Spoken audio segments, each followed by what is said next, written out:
यह कहानी एक ऐसे गांव की है जो नक्शों से गायब हो चुका है, लेकिन यादों में आज भी जिंदा है। इसका नाम था खामोशपुर। नीली रोशनी का बुलावा।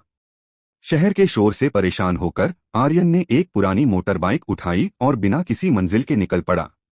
शाम होते होते वह एक ऐसे रास्ते पर था जहां सड़कें टूटी हुई थीं और पेड़ इतने घने थे कि सूरज की रोशनी जमीन तक नहीं पहुंच रही थी। तभी उसे सड़क किनारे एक बूढ़ा आदमी दिखा। आर्यन ने बाइक रोकी और पूछा, काका, आगे कोई गांव है रुकने के लिए? बूढ़े ने अपनी धुंधली आंखों से आर्यन को देखा और बस एक दिशा की ओर इशारा किया। वहां जाओ जहां नीली रोशनी दिखे, पर याद रखना, अगर कोई पुकारे तो पीछे मत मुड़ना। आर्यन ने इसे बुढ़ापे की बड़बड़ाहट समझा और आगे बढ़ गया। थोड़ी दूर पर उसे सच में एक नीली लालटेन जलती दिखी। वह एक छोटा सा गांव था। अजीब बात यह थी कि रात के 8 बजे भी वहां सन्नाटा ऐसा था जैसे कोई कब्रिस्तान हो। उसे एक पुरानी सराय इन दिखी। वहां का मालिक, एक दुबला-पतला आदमी, बिना कुछ बोले उसे एक कमरा दे गया। आर्यन थक कर सो गया, लेकिन आधी रात को उसकी आंख एक अजीब आवाज से खुली। चप चप, चप चप, जैसे कोई गीले पैरों से कमरे के बाहर गलियारे में चल रहा हो। आर्यन ने दरवाजा खोला, लेकिन वहां कोई नहीं था। बस फर्श पर पानी के पदचिह्न थे जो दीवार की ओर जाकर गायब हो गए थे। गहरा राज। आर्यन खिड़की के पास गया। बाहर का नजारा देखकर उसका खून जम गया। पूरे गांव के लोग अपने घरों से बाहर निकल आए थे।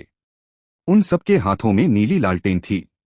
वे सब एक कुएं के चारों ओर गोल घेरा बनाकर खड़े थे और एक ही सुर में फुसफुसा रहे थे। जिज्ञासावश आर्यन चुपके से नीचे गया और एक पेड़ के पीछे छिप गया। उसने देखा कि कुएं से एक एक करके लोग बाहर निकल रहे थे, लेकिन वे इंसान नहीं थे।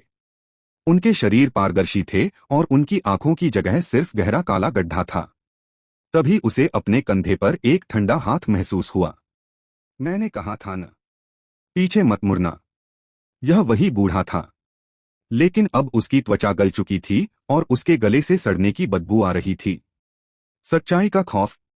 बूढ़े ने आर्यन के कान में फुसफुसाया, सालों पहले इस गांव में अकाल पड़ा था। कुआं सूख गया था। गांव वालों ने प्यास से तड़पते हुए एक दूसरे का खून पी लिया था।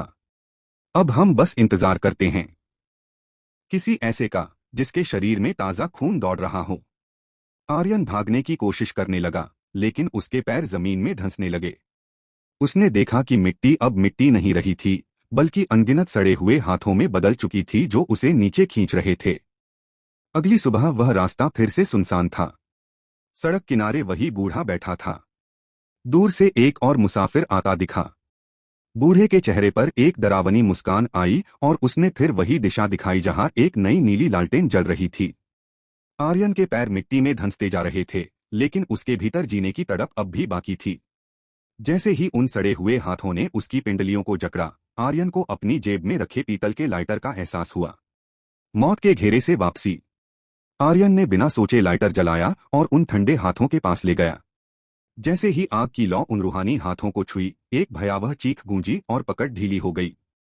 उन प्रेत आत्माओं को रोशनी और आग से नफरत थी। आर्यन लड़खड़ाते हुए उठा और अपनी बाइक की तरफ भागा, लेकिन रास्ता बदल चुका था। जहां सराय थी वहां अब खंडहर थे। जहां कुआं था वहां अब एक गहरा काला गड्ढा था जिससे खून जैसी गंध आ रही थी। आईने का सच। भागते हुए आर्यन की नजर सराय के एक टूटे हुए आईने पर पड़ी। चांद की हल्की रोशनी में उसने अपनी परछाई देखी और चीख पड़ा। उसकी आंखों के नीचे काले घेरे पड़ चुके थे। उसकी त्वचा पीली पड़ रही थी, जैसे शरीर से खून धीरे धीरे निचोड़ा जा रहा हो। सबसे डरावनी बात, आईने में उसके पीछे वह बूढ़ा नहीं बल्कि आर्यन खुद खड़ा था, लेकिन एक बूढ़े और सड़े हुए रूप में। उसे समझ आया कि वह बूढ़ा कोई और नहीं बल्कि इस गांव का वह भविष्य था जो आर्यन बनने वाला था। यह गांव वक्त के एक ऐसे चक्र, टाइम लूप में फंसा था जहां हर नया आने वाला इंसान पुराने का स्थान ले लेता था। तुम्हें यहां रहना ही होगा, बूढ़े की आवाज चारों तरफ से गूंजी। तुम भागोगे तो भी इसी रास्ते पर वापस आओगे। आर्यन ने हार नहीं मानी। उसने याद किया कि वह यहां कैसे पहुंचा था, नीली रोशनी का पीछा करते हुए। उसने सोचा, अगर नीली रोशनी मौत का रास्ता है तो शायद पूर्ण अंधकार जीवन का हो। उसने अपनी आंखें बंद कर लीं। उसने आवाजों, चीखों और उस सड़ांध को महसूस करना बंद कर दिया। वह बिना देखे बिना मुड़े बस उस दिशा में दौड़ने लगा जहां उसे सबसे ज्यादा डर लग रहा था, सीधे उस काले गड्ढे कुएं की ओर। सुबह का सन्नाटा। जैसे ही उसने गड्ढे में छलांग लगाई, उसे लगा जैसे वह बर्फ के ठंडे पानी में गिर गया हो। कान के पर्दे फटने जैसी आवाज आई और सब कुछ काला हो गया। जब आर्यन की आंख खुली, सूरज की पहली किरण उसके चेहरे पर पड़ रही थी। वह अपनी बाइक के पास सड़क किनारे लेटा हुआ था। न वहां कोई गांव था, न कोई बूढ़ा। सामने सिर्फ एक पुरानी टूटी हुई तख्ती थी जिस पर लिखा था, खामोशपुर 1920 में अकाल के कारण वीरान। आर्यन ने चैन की सांस ली और बाइक स्टार्ट की। उसने सोचा कि सब एक बुरा सपना था, लेकिन जैसे ही उसने क्लच दबाने के लिए हाथ बढ़ाया, उसके रोंगटे खड़े हो गए। उसके हाथ पर कीचड़ के निशान थे और हथेली के बीचों बीच एक नीली लालटेन का छोटा सा टैटू उभर आया था, जो धीरे धीरे चमक रहा था। वह गांव से बाहर तो आ गया था, लेकिन वह गांव अब आर्यन के भीतर बस चुका था। क्या आप जानना चाहते हैं कि उस नीली लालटेन के निशान का आर्यन की अगली यात्रा पर क्या असर हुआ? तो कमेंट करें।